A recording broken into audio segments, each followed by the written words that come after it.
মিয়ানমারের সামরিক জান্তাবিরোধী সশস্ত্র গোষ্ঠীগুলোর মধ্যে নতুন করে সংঘর্ষ ছড়িয়ে পড়েছে, যার প্রতিক্রিয়ায় মাত্র 4 দিনেই ভারতীয় সীমান্তে আশ্রয় নিয়েছে প্রায় 6,000 শরণার্থী। এই সংঘর্ষ শুরু হয়েছিল গত 2রা জুলাই।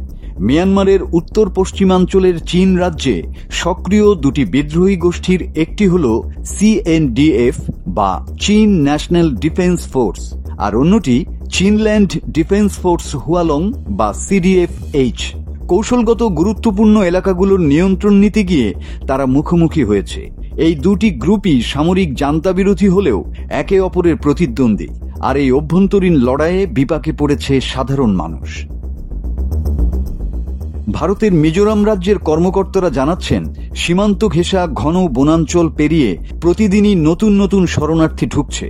অনেকেই আত্মীয় স্বজনদের কাছে আশ্রয় নিয়েছেন, আবার যাদের কেউ নেই তারা ঠাঁই পেয়েছেন স্থানীয় কমিউনিটি হলে।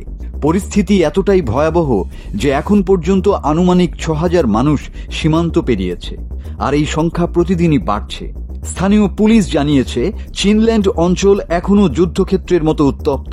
ফলে ভারতীয় প্রশাসন শরণার্থীদের ফিরিয়ে দেয়নি, বরং মানবিক কারণে তাদের থাকার সুযোগ দেয়া হয়েছে।